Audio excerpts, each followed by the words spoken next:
এদিকে আজকের সবচেয়ে বড় খবর, ইরানে প্রবেশ করেছে যুক্তরাষ্ট্রের বিশেষ বাহিনী। কি ঘটতে যাচ্ছে থাকছে বিস্তারিত প্রতিবেদনে। আরও একটি মার্কিন F-35 যুদ্ধ বিমান ভূপাতিত করার দাবি করেছে ইরান। এ বিষয়ে যুক্তরাষ্ট্র এখনও কোনো মন্তব্য করেনি। এদিকে আজ কুয়েতের রাষ্ট্রায়ত্ত তেল শোধনাগার মিনা আল আহমাদিতে ড্রোন হামলা চালানো হয়েছে। এছাড়া হামলা হয়েছে সেখানকার একটি পানি শোধনাগারেও।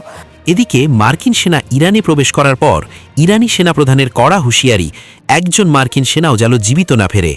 থাকছে বিস্তারিত প্রতিবেদনে। ইরানের যুদ্ধ পরিস্থিতি নিয়ে টেলিগ্রাফ একটা রিপোর্ট প্রকাশ করেছে। সেই রিপোর্টই খুব গুরুত্বপূর্ণ। সেটি হচ্ছে নিখোঁজ মার্কিন পাইলটের ভাগ্য যুদ্ধের গতিপথ বদলে দিতে পারে। এদিকে ইরানের বিপুল সামরিক সক্ষমতা নিয়ে চাঞ্চল্যকর মার্কিন গোয়েন্দা তথ্য ফাঁস। থাকছে বিস্তারিত প্রতিবেদনে। ইরানকে দমিয়ে রাখতে কার্যত সবকিছুই করছে ডোনাল্ড ট্রাম্পের আমেরিকা, তবে কোনো টোটকাই কাজে দিচ্ছে না। মোস্তফা খামেনির দরজার কাছে এবার আরও বিশাল এক যুদ্ধ জাহাজ পাঠালো মার্কিন যুক্তরাষ্ট্র, যা দিয়ে ইরানি সেনাদের চোখ রাঙাতে চায় ট্রাম্প প্রশাসন। তবে এই এয়ারক্রাফট ক্যারিয়ারকেও আগের দুই জাহাজের ভাগ্য বরণ করাবে খামেনির উত্তরসূরিরা। এদিকে ইরান ধ্বংস করেছে 160টিরও বেশি শত্রু ড্রোন, যুদ্ধবিমান, আকাশ প্রতিরক্ষা সক্ষমতা প্রদর্শন। থাকছে বিস্তারিত প্রতিবেদনে। আমিও ব্যাক, পাশাপাশি ইরান ইজ ব্যাক। ইতিহাসে, যুদ্ধের ইতিহাসে, ইরান এবং ইসরায়েল যুদ্ধের ইতিহাসের সব রেকর্ড ভেঙে দিয়েছে ইরান। যদি ভালো লাগে ভিডিও শেয়ার করবেন। মধ্যপ্রাচ্য জুড়ে রেড অ্যালার্টও জারি করা আছে। এদিকে নিখোঁজ পাইলটকে উদ্ধারে ইরানে মার্কিন স্পেশাল ফোর্স, চলছে তুমুল লড়াই। থাকছে বিস্তারিত প্রতিবেদনে। ইরানের হামলায় ভূপাতিত মার্কিন যুদ্ধবিমানের নিখোঁজ ক্রুকে উদ্ধারে সরাসরি ইরানে প্রবেশ করেছে যুক্তরাষ্ট্রের স্পেশাল ফোর্স। ব্রিটিশ গণমাধ্যম দ্য টেলিগ্রাফ জানিয়েছে, স্থানীয় সময় শুক্রবার রাতেই ইরানের মাটিতে নামে এই বিশেষ বাহিনী। অন্যদিকে হরমুজ প্রণালী দিয়ে নিরাপদে পার হয়েছে জাপান, ফ্রান্স ও ওমানের 3টি জাহাজ। এদিকে ইরানে প্রবেশ করেছে যুক্তরাষ্ট্রের বিশেষ বাহিনী। কি ঘটতে যাচ্ছে? ইরানের আকাশ সীমায় একটি মার্কিন যুদ্ধবিমান ভূপাতিত হওয়ার পর পাইলট উদ্ধারে অভিযান চালিয়েছে যুক্তরাষ্ট্রের বিশেষ বাহিনী। ঘটনাটি চলমান যুক্তরাষ্ট্র ইরান ইসরায়েল সংঘাতকে আরও জটিল করে তুলেছে। খবরে বলা হয়, শুক্রবার রাতে ইরানের আকাশ সীমায় একটি F-15 ফাইটার জেট ভূপাতিত করে ইরান। যুদ্ধ শুরুর পর শত্রুপক্ষের হামলায় এটি প্রথম মার্কিন যুদ্ধবিমান ধ্বংসের ঘটনা বলে দাবি করা হয়েছে। বিমানটিতে থাকা 2 ক্রু সদস্য ইজেক্ট করতে সক্ষম হন।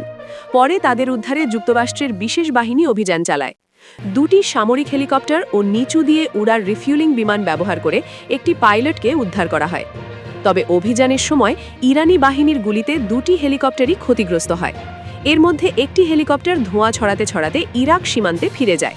তবুও উভয় হেলিকপ্টার নিরাপদে অবতরণ করেছে বলে জানানো হয়। অন্যদিকে অপর মার্কিন পাইলটের অবস্থান এখনও অজানা। ইরানের রাষ্ট্রীয় গণমাধ্যমে স্থানীয় মিলিশিয়াদের তাকে খোঁজার দৃশ্য প্রচার করা হয় এবং তাকে ধরিয়ে দিতে $60,000 পুরস্কার ঘোষণা করা হয়েছে। একই সময় A-10 ওয়ার্থহগ যুদ্ধবিমান হরমুজ প্রণালীর কাছে বিধ্বস্ত হওয়ার খবরও পাওয়া গেছে। তবে যুক্তরাষ্ট্র জানায় ওই বিমানের পাইলটকে উদ্ধার করা হয়েছে।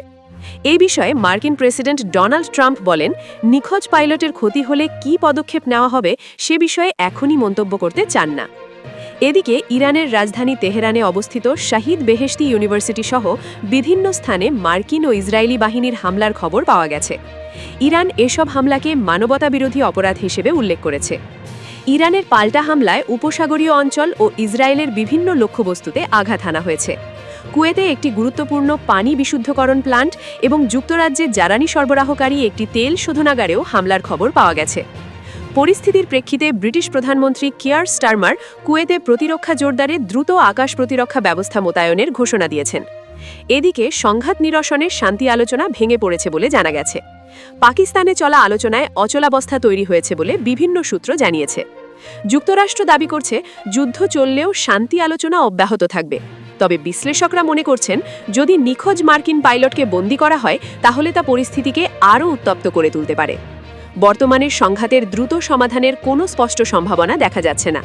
মধ্যপ্রাচ্য জুড়ে উত্তেজনা ক্রমেই বাড়ছে এবং নতুন হামলা পাল্টা হামলার ঝুঁকি বাড়ছে বলে আশঙ্কা করা হচ্ছে। যুদ্ধের শুরু থেকেই আগ্রাসী ভূমিকা পালন করে আসছে ইরান। তেহরানের একের পর এক বিধ্বংসী হামলায় লন্ডভন্ড হচ্ছে তেল আবিব ও ওয়াশিংটন। ইতোমধ্যে ইরানের হাইপারসোনিক ফাত্তাহ-2 ক্ষেপণাস্ত্র সহ ভয়ঙ্কর সব অস্ত্র দিয়ে মধ্যপ্রাচ্যে থাকা সব মার্কিন ঘাঁটি গুড়িয়ে দিয়েছে তেহরান। এমন উত্তপ্ত পরিস্থিতির মধ্যেই শত্রুপক্ষকে আবারও কঠোর হুঁশিয়ারি দিয়েছেন ইরানের সেনাপ্রধান মেজর জেনারেল আমির হাতামি। তিনি স্পষ্ট জানিয়ে দিয়েছেন, শত্রুপক্ষ যদি ইরানের মাটিতে কোনো ধরনের গ্রাউন্ড অপারেশন অপারেশন বা স্থল অভিযান চালানোর দুঃসাহস দেখায়, তবে একজন আক্রমণকারীকেও জীবিত ফিরতে দেওয়া হবে না। বৃহস্পতিবার ইরানের সকল কমান্ড ও কন্ট্রোল সেন্টারের সামরিক কর্মকর্তাদের উদ্দেশ্যে দেওয়া এক অনলাইন ভাষণে জেনারেল হাতামি এই নো কোয়ার্টার বা কাউকে রেহাই না দেওয়ার নীতি ঘোষণা করেন। তিনি স্থল, নৌ এবং বিমান বাহিনীর কমান্ডারদের নির্দেশ দিয়েছেন যেন তারা শত্রুর প্রতিটি পদক্ষেপ প্রতি মুহূর্তে বিশ্লেষণ করে। হাতামি শক্তভাবে বলেন, ইরানি সেনাবাহিনী রক্ষণাত্মক এবং আক্রমণাত্মক উভয় ক্ষেত্রেই পূর্ণ প্রস্তুত। তাদের একমাত্র লক্ষ্য দেশ থেকে যুদ্ধের কালো মেঘ সরিয়ে নাগরিকদের নিরাপত্তা নিশ্চিত করা। মার্কিন প্রেসিডেন্ট ডোনাল্ড ট্রাম্পের সাম্প্রতিক বক্তব্যের কড়া সমালোচনা করেন হাতামি। তিনি বলেন, যেখানে ট্রাম্প যুদ্ধ পরবর্তী ইরানকে নতুনভাবে সাজানোর ইঙ্গিত দিয়েছেন। সেনাপ্রধান জেনারেল হাতামি মনে করেন, ট্রাম্পের এই ধরনের বক্তব্যই প্রমাণ করে মার্কিন ইসরায়েলি জোটের আসল উদ্দেশ্য হল ইরানের অস্তিত্ব মানচিত্র থেকে মুছে ফেলা। তবে তিনি সাফ জানিয়ে দিয়েছেন, ইরানের জনগণ ও সেনাবাহিনী ঐক্যবদ্ধ এবং তারা এই সাম্রাজ্যবাদী নীল নকশা কখনোই সফল হতে দেবে না। সেনাপ্রধান হাতামি জোর দিয়ে বলেন, বর্তমান পরিস্থিতিতে সবই ইরানের জন্য। এই নীতিতে অটল থেকে চূড়ান্ত বিজয় অর্জিত না হওয়া পর্যন্ত লড়াই চালিয়ে যাবে ইরানের সেনাবাহিনী। তিনি বিশ্ব শক্তিগুলোকে হুঁশিয়ারি দিয়ে বলেন, ইরানিরা যদি অনিরাপদ থাকে তবে শত্রু পক্ষকেও পৃথিবীর কোথাও নিরাপদ থাকতে দেওয়া হবে না। এদিকে ইরানের বিপুল সামরিক সক্ষমতা নিয়ে চাঞ্চল্যকর মার্কিন গোয়েন্দা তথ্য ফাঁস। মার্কিন গোয়েন্দা সম্প্রতি ইরানের সামরিক সক্ষমতার উপর একটি মূল্যায়ন প্রকাশ করেছে, যা জানিয়েছে যে ইরান এখনও বিপুল সংখ্যক ক্ষেপণাস্ত্র লঞ্চার এবং হাজার হাজার একমুখী আক্রমণাত্মক ড্রোন বজায় রেখেছে। গত 5 সপ্তাহ ধরে যুক্তরাষ্ট্র ও ইসরায়েলি হামলার পরও ইরানের সামরিক সক্ষমতা ক্ষতিগ্রস্ত হয়েছে, তবে সম্পূর্ণ ধ্বংস হয়নি, 3টি সূত্র সিএনএনকে জানিয়েছে। গোয়েন্দা তথ্য অনুযায়ী ইরানের ক্ষেপণাস্ত্র লঞ্চারের প্রায় অর্ধেক এখনও অক্ষত রয়েছে। এছাড়াও দেশটির উপকূলীয় প্রতিরক্ষা ক্রুজ ক্ষেপণাস্ত্রগুলোর একটি বড় অংশ স্বাভাবিক অবস্থায় রয়েছে, যা হরমুজ প্রণালীর শিপিং লেনের নিরাপত্তার জন্য গুরুত্বপূর্ণ। একটি সূত্র বলেছে, ইরান এখনও পুরো অঞ্চলে ব্যাপক ক্ষয়ক্ষতি সৃষ্টির ক্ষমতা রাখে। মার্কিন সেনারা যেসব লঞ্চার বর্তমানে ব্যবহারযোগ্য নয়, যেমন মাটির নিচে চাপা বা ক্ষতিগ্রস্ত লঞ্চার, তা এই পরিসংখ্যানে অন্তর্ভুক্ত করা হয়েছে। গোয়েন্দা তথ্য থেকে দেখা গেছে, ইরানের ড্রোন সক্ষমতার প্রায় 50% এখনও অক্ষত রয়েছে। এছাড়াও সাম্প্রতিক হামলায় গুরুত্বপূর্ণ সিনিয়র নেতা যেমন আলী খামেনাই এবং আলী লারিজানি নিহত হয়েছে। মার্কিন ও ইসরায়েলি বিমান বাহিনী প্রধানত আক্রমণযোগ্য লক্ষ্যগুলোতে ক্ষেপণাস্ত্র হামলা চালাচ্ছে, কিন্তু ইরানের কিছু সামুদ্রিক এবং ভূগর্ভস্থ লক্ষ্য এখনও অক্ষত রয়েছে। এই পরিপ্রেক্ষিতে গোয়েন্দা বিশ্লেষকরা সতর্ক করে বলেছেন, সম্পূর্ণ সক্ষমতা ধ্বংস করতে হলে আরও লক্ষ্যবস্তুতে হামলা চালাতে হবে। সংক্ষেপে, মার্কিন গোয়েন্দা তথ্য প্রমাণ করছে যে ইরানের সামরিক শক্তি, বিশেষ করে ক্ষেপণাস্ত্র ও ড্রোন সক্ষমতা এখনও সীমিত হলেও বিপজ্জনক অবস্থায় রয়েছে এবং সামরিক সংঘাত চলাকালীন যুক্তরাষ্ট্র ও ইসরায়েলের জন্য বড় চ্যালেঞ্জ সৃষ্টি করতে পারে। এদিকে ইরান ধ্বংস করেছে 160টিরও বেশি শত্রু ড্রোন যুদ্ধবিমান, আকাশ প্রতিরক্ষা সক্ষমতা প্রদর্শন। ইরান তাদের আকাশসীমা রক্ষায় সম্পূর্ণ প্রস্তুত এবং শত্রুপক্ষের হুমকি মোকাবেলায় আধুনিক প্রযুক্তি ও কৌশল ব্যবহার করছে। দেশটির ন্যাশনাল এয়ার ডিফেন্স জয়েন্ট হেডকোয়ার্টার্সের commander brigadier general Ali Reza Elhami সম্প্রতি এক বিবৃতিতে বলেছেন, ইরানি বিমান প্রতিরক্ষা বাহিনী ইতোমধ্যেই 160টিরও বেশি শত্রুপক্ষের মানববিহীন আকাশযান বা ড্রোন ধ্বংস করেছে। জেনারেল এলহামি আরও জানান, এসব ধ্বংসকৃত ড্রোনের মধ্যে রয়েছে শত্রুপক্ষের 5ম প্রজন্মের যুদ্ধবিমান, বিভিন্ন ধরনের ক্রুজ ক্ষেপণাস্ত্র এবং হারমিস ও লুকাস মডেল সহ অত্যাধুনিক ড্রোন। তিনি বলেন, এই সাফল্য আমাদের আধুনিক প্রযুক্তি, নতুন সরঞ্জাম এবং কৌশলগত পরিকল্পনার ফল। ইরানি বিমান প্রতিরক্ষা বাহিনী সর্বদা আকাশসীমার সুরক্ষায় প্রস্তুত। ইরানীয় কর্মকর্তারা উল্লেখ করেছেন, আধুনিক সেন্সার, রাডার এবং স্বয়ংক্রিয় প্রতিরক্ষা ব্যবস্থা ব্যবহার করে শত্রুপক্ষের ড্রোনগুলো শনাক্ত ও ধ্বংস করা হয়েছে।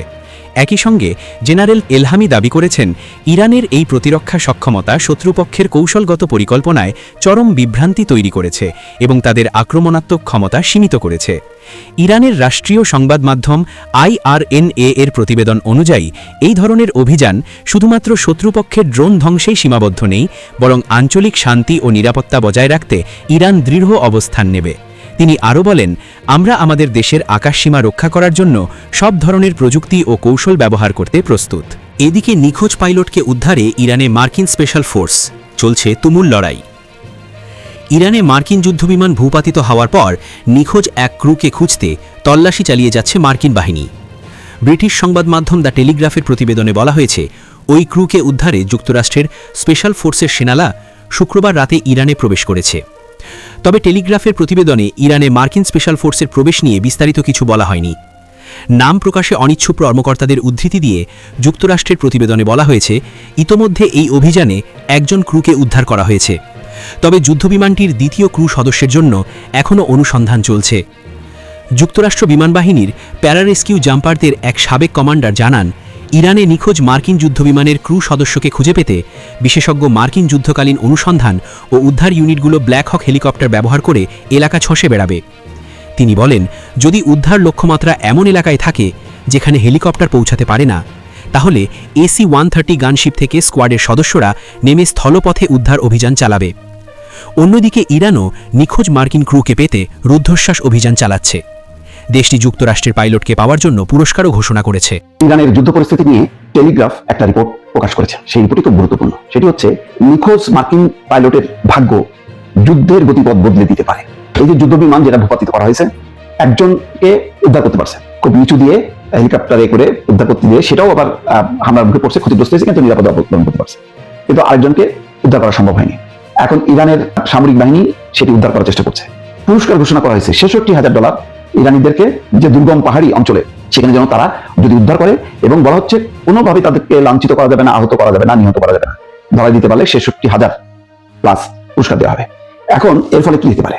এর ফলে যেটা হতে পারে যে আমেরিকা আরো ক্ষুব্ধ হতে পারে, ট্রাম্প আরো ভয়াল ভাবে আক্রমণ করতে পারে, কিন্তু সবচেয়ে গুরুত্বপূর্ণ বিষয় হতে পারে যে এর ফলে যদি সেই আটক পাইলটকে ইরান কর্তৃপক্ষ টেলিভিশনে বা সোশ্যাল মিডিয়াতে যদি তাকে জীবিত দেখাতে পারে, তাহলে ট্রাম্পের নৈতিক পরাজয় ঘটবে। মার্কিন জনমত তখন প্রবলভাবে চেপে ধরবে যে এটা আমেরিকার জন্য অসম্মানজনক, এই যুদ্ধ বন্ধ করবে। ফলে আরো চাপের মধ্যে পড়তে পারে যদি ওই নিখোঁজ পাইলট ইরানিদের হাতে ধরা পড়ে। কেন এটা একটা উদাহরণ দিয়েছে যে 1979 সালে একটা জিম্মি সংকটে একটা উদাহরণ দেওয়া হয়েছে। 444 দিন ধরে তেহরানে আটক মার্কিন কূটনীতিকদের ঘটনা যুক্তরাষ্ট্রের জনমত এবং রাজনীতিতে একটা বড় প্রভাব পড়েছিল। সেটা কি? জিমি কার্টার তখন এই কারণে নির্বাচনে পরাজিত হয়েছিল ধরা হয়, কারণ এতদিন ধরে মার্কিন কর্মকর্তারা মানে কূটনীতিকরা আটক ছিল, তাদেরকে উদ্ধার করতে পারেনি। এটার ফলে ওই সময় ক্ষমতাসীন যেই জিমি কার্টার পরবর্তীতে নির্বাচনে তিনি পরাজিত হয়েছিলেন। এখনো ধারণা করা হচ্ছে যদি ইরান পাইলটের ভিডিও প্রচার করে, তাহলে ট্রাম্প তাৎক্ষণিকভাবে কংগ্রেস, সামরিক পরিবার, তারপরে বিভিন্ন ভোটার সংগঠন এবং জনগণের মধ্যে চাপের মধ্যে পড়বে যে আলোচনা করে এই যুদ্ধ বন্ধ করার জন্য। ফলে তেহরানের মানে আলোচনায় দর কষাকষির ক্ষমতা উল্টা আরো বাড়বে। এটাও এক ধরনের সরাসরি সংঘাতের আগেই, বড় ধরনের সংঘাতের আগেই এই ঘটনা কিন্তু পুরো যুদ্ধের মোড় ঘুরাই দিতে পারে বলে টেলিগ্রাফ মন্তব্য করছে যে এই এক পাইলটের যদি উদ্ধার হয় এবং তার ভিডিও প্রচার করতে পারে ইরান, তাহলে যুদ্ধের মোড় ঘুরাই দিতে পারে। কারণ তখন এমনিতেই ট্রাম্প চাপের মধ্যে আছে, মার্কিন জনমত ইরান যুদ্ধের বিরুদ্ধে তখন আরো প্রবল চাপের মধ্যে পড়বে বলে টেলিগ্রাফের ধারণা। ইরানকে দমিয়ে রাখতে কার্যত সবকিছুই করছে ডোনাল্ড ট্রাম্পের আমেরিকা, তবে কোনো টোটকাই কাজে দিচ্ছে না।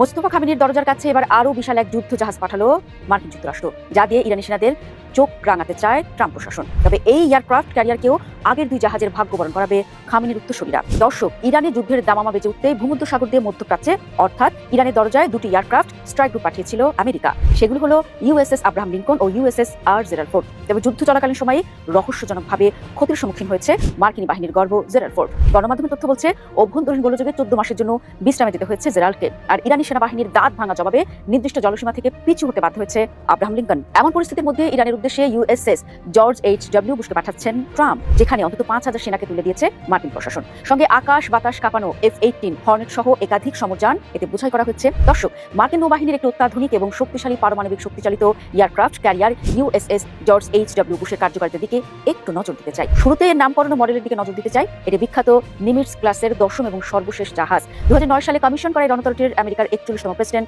George H.W. বুশের নামে নামকরণ করা হয়েছে, যিনি নিজে দ্বিতীয় বিশ্বযুদ্ধের সময় একজন নৌ বৈমানিক ছিলেন। USS জর্জ বুশ ভার্জিনিয়ার নিউপোর্ট নিউজ শিপ বিল্ডিং ইয়ার্ডে নির্মিত হয়েছিল। যদিও এটি নিমিটস ক্লাসের অন্তর্ভুক্ত, তবে এতে পরবর্তী প্রজন্মের জেরাল্ড আর্টফোর্ড ক্লাসের বেশ কিছু আধুনিক প্রযুক্তি যুক্ত করা হয়েছে। আরেকটি উল্লেখযোগ্য বৈশিষ্ট্য হলো এর আইল্যান্ড বা নিয়ন্ত্রণ কক্ষের উন্নত নকশা, যা আগের জাহাজগুলোর তুলনায় আকারে ছোট এবং ডেক থেকে কিছুটা পেছনের দিকে সরানো। এটি ফ্লাই ডেক বা উড্ডয়ন এলাকাকে আরো প্রশস্ত করেছে এবং রাডারে জাহাজের দৃশ্যমানতা কিছুটা কমাতে সাহায্য করে। আর এই কারণে যুদ্ধের ময়দানে এটি বেশ কার্যকর। জর্জ বুশ রণতরীটি দৈর্ঘ্যে প্রায় 1092 ফুট, মানে 333 মিটার, এবং এর ওজন প্রায় 1 লাখ টনেরও বেশি। এটি মূলত একটি ভাসমান শহর, যেখানে একসঙ্গে প্রায় 6000 জন নৌসেনা ও ক্রু বসবাস করতে পারেন। জাহাজটিতে দুটি নিউক্লিয়ার রিঅ্যাক্টরস মানে পারমাণবিক চুল্লি রয়েছে, যা একে টানা 20 থেকে 25 বছর জ্বালানি ছাড়াই চলতে সাহায্য করে। এর সর্বোচ্চ গতিবেগ ঘন্টায় 30 নটিক্যাল মাইলের প্রায় 56 কিলোমিটারের বেশি। একটি পূর্ণাঙ্গ এয়ারউইং নিয়ে সমুদ্রে বিচরণ করতে পারে জর্জ বুশ এয়ারক্রাফট ক্যারিয়ার। এতে সাধারণত 80 থেকে 90টি যুদ্ধ বিমান ও হেলিকপ্টার থাকতে পারে, যার মধ্যে FA-18 super Hornet, E-2C Haque I এবং SH-60C হক হেলিকপ্টার প্রধান। বিমান উড্ডয়নের জন্য এতে 4টি শক্তিশালী ক্যাটাপাল্ট সিস্টেম রয়েছে।